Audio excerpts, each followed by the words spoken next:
Hi, guys. I'm Marie, and I am bringing you a new episode today.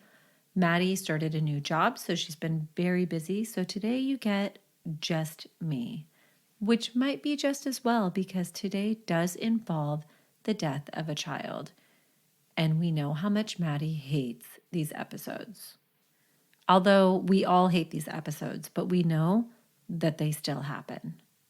And I have actually been working on researching this case for over a year now. But it is one that I have continuously had to put down and needed time before returning to it. Today, I'm covering the case of 7-year-old Sophie Hook. Her parents are Julie and Christopher Hook, who married in 1984. And by 1995, they had 4 children: Gemma, who is 9, Sophie, who is 7, Joseph, who is 5, and Ellie, who's only 21 months. Sophie was known as a beaming and happy 7-year-old, and she was murdered on July 30th of 1995 in Llandudno, Wales. Sophie and her family were from Great Budworth, near Northwich, Cheshire. The family was close with Julie's sister Fiona Jones and her husband Danny, who also had 4 children, and they lived in a little seaside resort town called Craigside. The families would visit each other often, and the summer of 1995 was no exception. It was July 29, and the families were celebrating the birthday of 9-year-old Luke, one of Sophie's cousins. There would be a garden party and barbecue, and they played charades and cooled off with the hose. While having fun in the garden, the children decided that they wanted to have a camp out in the garden that night, which, not surprising, a bunch of cousins get together, they're having fun. Luke had just gotten a new tent for his birthday, and so they really wanted to test it out. And I will say that when I get together with my sister, and we both have kids around the same ages, one of us always leaves missing a child or two. So not surprising at all. Sophie's mom would say, because it was such a lovely day, Sophie took her clothes off and was running around wearing just her knickers. I went about 4 p.m. after they cut the birthday cake and sang happy birthday, and the children waved goodbye. So the house had a large back garden, and there was a bridle path to the rear that was shielded by overgrown bush and a wooden gate. The coast was only a few minutes' walk from the house. So if you're on the path kind of walking, you can't really see the backyard very well, but you can hear it, and if you kind of peek through the bushes, you can get a glimpse of it. Now, as the children played in the garden that afternoon, they had no idea that a man named Howard Hughes was lurking nearby. He was seen by several witnesses that day along the footpath adjacent to the property. And he was also seen riding his bike by multiple witnesses. When a woman walking her dog saw him lurking in the bushes, he would claim that he was looking for some money that he had dropped. The theory is that Howard heard the children playing and possibly even talking about their plans to camp out in the garden. Now, Danny, Sophie's uncle, would build the children a bonfire near the entrance to the tent. In the tent that night would be Sophie, her sister, and 2 cousins. Sophie would, of course, have her favorite stuffed animal, a giraffe that she called Blankies, that she never went without. And at some point in the night, Sophie would vanish from the tent. We know that at 12:20, the children left the tent after the youngest cousin, age 6, got upset at the ghost stories that were being told. And he would stay in the house, but the other 3 children would return to the tent.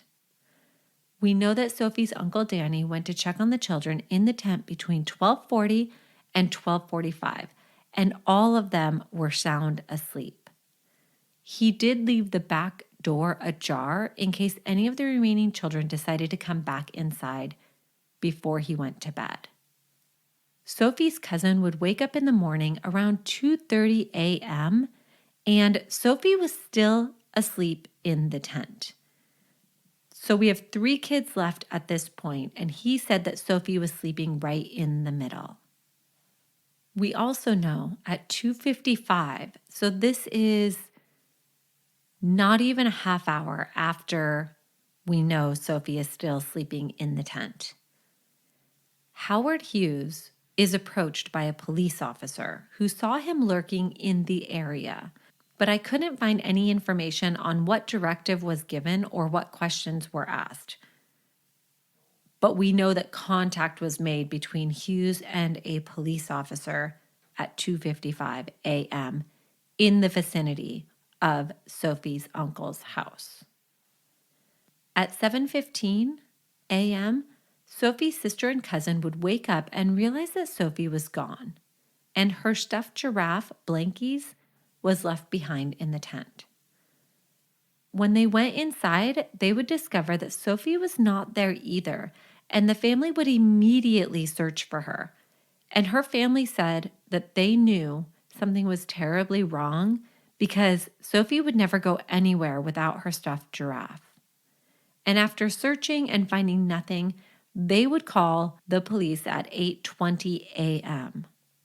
They reported that she was wearing a pink and white Winnie the Pooh nightdress, knickers, and a pair of Marks and Spencer socks with embossed pink flowers on them. Now, tragically, at 7 a.m., before anyone even knew that Sophie was missing, her body had already been found. 55-year-old Jerry Davis would be out walking his dog by the Craig Edon paddling pool when he would find Sophie's naked and lifeless body washed up on the beach. And this is about a half mile from her uncle's house. Jerry would say that he thought the body was a tailor's dummy. Ugh. He realized something was wrong when his dogs ran from her instead of investigating. He would take off his t-shirt and lay it over her before rushing to a nearby phone box to dial 999, which is the equivalent of 911 here. Her body had been thrown into the sea near a cliff called Little Orme at the eastern end of Landidos Promenade. It was apparent that Sophie had fought for her life. Trigger warning, if you don't want to hear any details about this, fast forward a little bit. The coroner said it looked like she had been in a car accident. Her upper arm and ankle were broken. She had internal bleeding from being raped and sodomized, and she had bleeding and bruising around her head and face, caused most likely by hand. Ugh. She had bitten the inside of her mouth so hard that she had left bite marks there, and she had been manually strangled. Detective Superintendent Eric Jones from North Wales Police would lead the murder inquiry, and he said whoever was responsible for this crime is a very dangerous man, a brute who must be caught quickly. By 3:50 p.m., the day that Sophie was found, they would arrest Howard Hughes, which is so quick.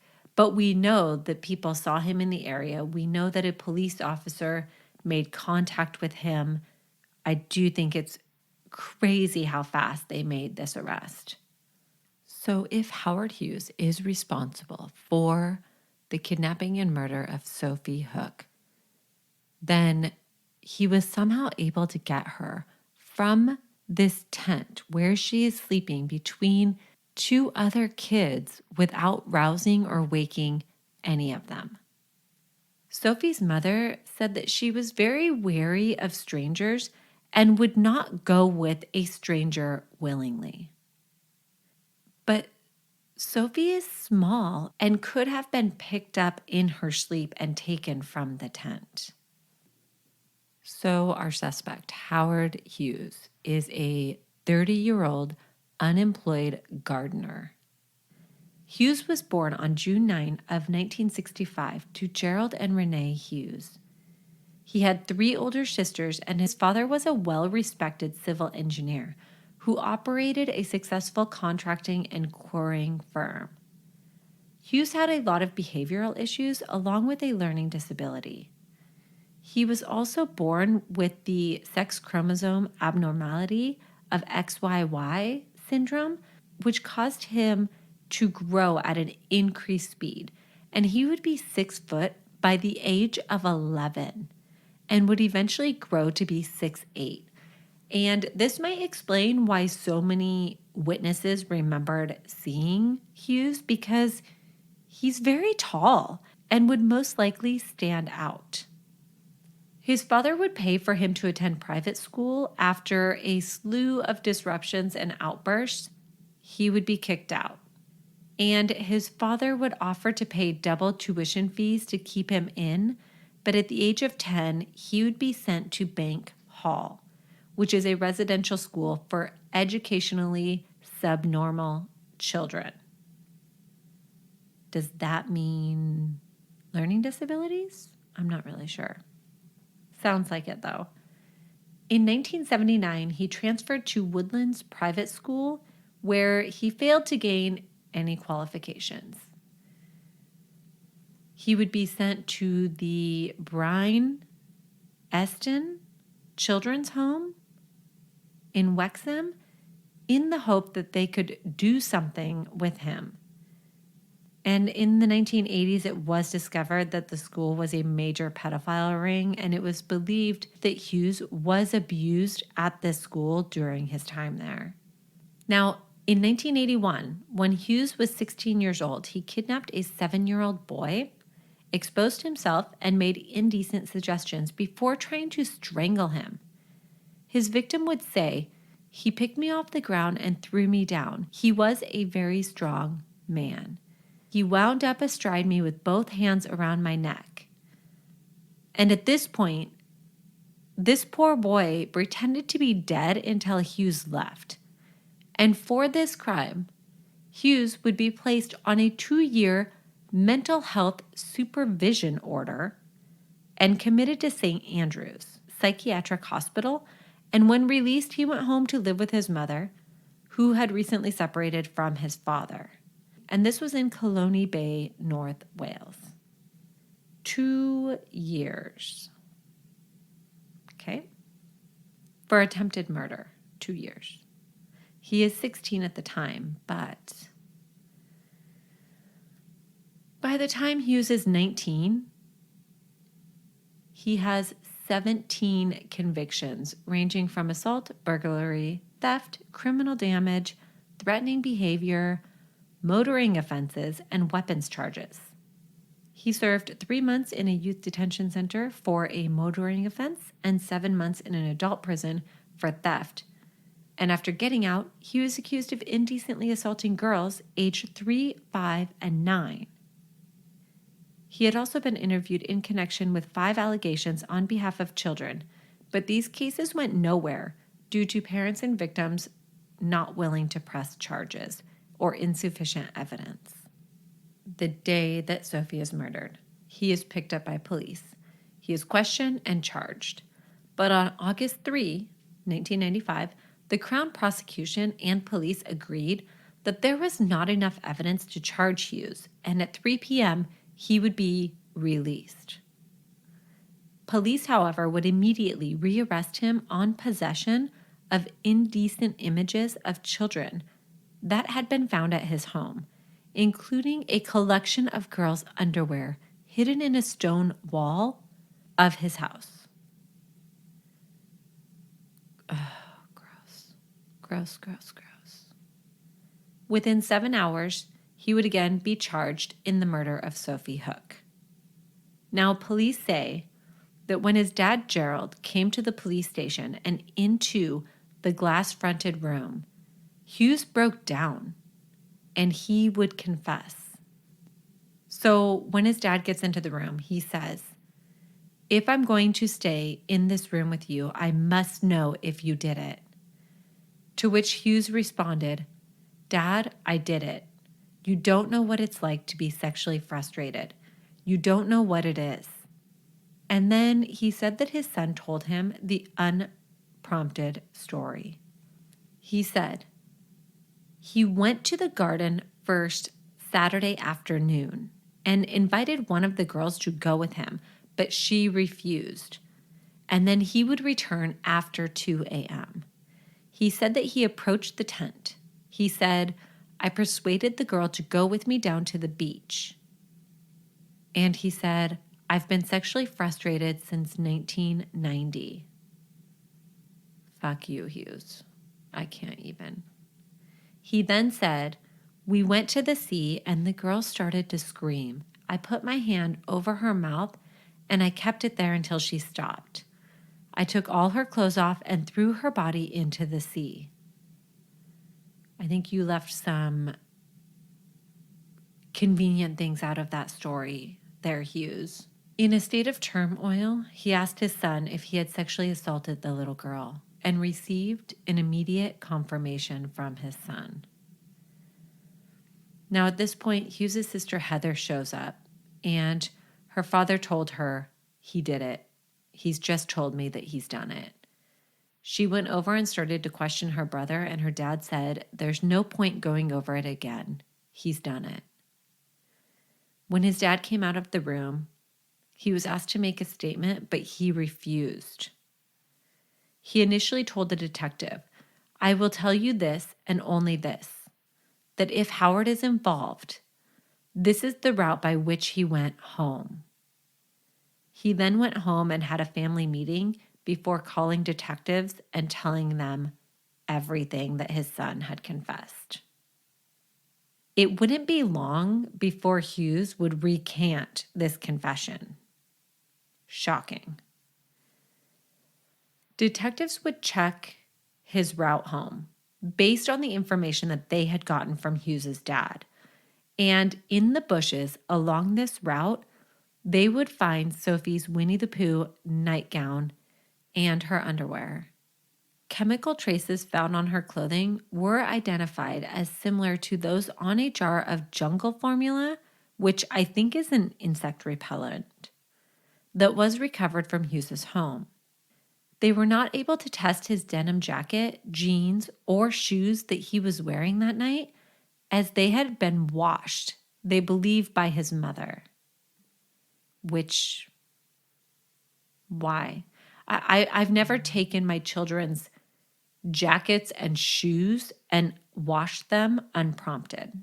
Never. I'm just saying. The herringbone pattern on the sole of his shoe did match a print found on a rhubarb leaf in the garden that Sophie was taken from. So we have a slight match there. So on June 24 of 1996, Hughes would go on trial at the Chester Crown Court, where he was charged with abduction, rape, and murder. He was wearing a charcoal gray suit and his brown hair was about shoulder length. The jury of 8 men and 4 women would hear no forensic evidence linking him to the murders. What they did have was 3 witnesses who reported seeing Hughes near the scene. They also had Jonathan Carroll, who was a career criminal who was in prison at the time, and he testified that he had seen Hughes in the early morning hours of Sophie's disappearance carrying a sack along the street, and he said that he had seen that there was a naked body inside the bag. Oh, and he also admitted that he had been in the process of stealing at the time. To make it even better, they also had a convicted child sex offender named Michael Guidi testify that Hughes had boasted about wanting to rape a girl of about 4 or 5. Gross. The career criminal who saw him carrying a bag with Sophie's body in it, I would say that's a take or leave it confession, because who knows if it's true or not. Hughes' defense attorney, Patrick Harrington, would say there were some deeply troublesome aspects of the case against his client. He said the police took no time to decide who they wanted. Hughes was well known in the area. He led a strange and bizarre life, and this is why police zeroed in on him. He said there was no evidence to connect his client to the body of Sophie Hook, and that the police had failed to record the conversation between his client and his father. He said police had a rush to charge his client because he had a mental handicap and was vulnerable. I don't know about all of that. I hate that the confession between him and his father was not recorded. However, what motive would his father have to lie about that? And not only that, but information that Howard had given his father during this confession was used to locate Sophie's clothing on the footpath from the beach to his home. Now, during the trial, Hughes did appeal, claiming that he had never confessed to his father. Lord Bingham, the judge, would dismiss this appeal, and Hughes would shout from the dock, "Sir, I never made a confession." Either way, the confession would stand. Detective Jones would praise Gerald Hughes about this confession, saying, "He is a man of honor who did a very brave thing. He must have searched his conscience for a very long time, but he came up with the right answer." His dad had said that he went to the police station hoping against hope that his son was innocent of the crime he was being charged for, and said that his son's confession came as a shattering blow. So the best evidence really that they have against Hughes is this confession. Without this confession, I think it would have been virtually impossible to convict him of this crime. But on July 18 of 1996, at the age of 31, the jury found Hughes guilty on all 3 charges, and he was given 3 life sentences. Justice Richard Curtis said, "You are a fiend. Your crime is every parent's worst nightmare come to pass. No girl is or ever will be safe from you. My recommendation in view of your appalling crime and the maximum danger you pose to girls is that you are never ever released." And Hughes continued to proclaim his innocence as he was led out of the courtroom. And he mouthed to the jury, "I didn't do it." Sophie's parents were not in court, as the idea was too distressing for them, but her Uncle Danny was there, and he began crying as Hughes was led away. It is also believed that earlier on the day that Sophie was kidnapped and murdered, that Hughes had actually attempted to kidnap a 6-year-old girl named Alexandra Roberts from a park that was just a few minutes away from the garden that Sophie was taken from. Alexandra was doing handstands in the park when Hughes tried to grab her, but the girl was able to run away. On September 5 of 1997, the Court of Appeals gave Howard Hughes leave to appeal against his conviction, and then 2 weeks later, the Court of Appeals rejected Hughes's bid to have his convictions quashed. On September 2 of 2001, a second appeal was denied. The judge who made the decision also ruled that they would not allow Hughes to further contest his convictions without new evidence. However, the Innocent organization believed that there was not enough evidence to convict him and believed that there was a miscarriage of justice. And it wasn't just lack of evidence in this case. There were also some questions raised about the investigation itself. 34-year-old David Gardner from Colony Bay in North Wales is accused of leaking information on the Sophie Hook case to reporters. It is alleged that he leaked a police custody picture of Hughes and of giving confidential psychiatric report to the former Today newspaper. He would go on trial and be found not guilty of the charges, although he would stay suspended until the internal investigation concluded. I think part of why he was found innocent is he did not work on the case, and authorities said that he would not have had access to the picture or the documents. But even if he didn't work specifically on the case, that doesn't mean that he couldn't have gained access to these documents. Either way, though, in my opinion, this might bring into question the actions of a particular member of the police department because this leak did happen.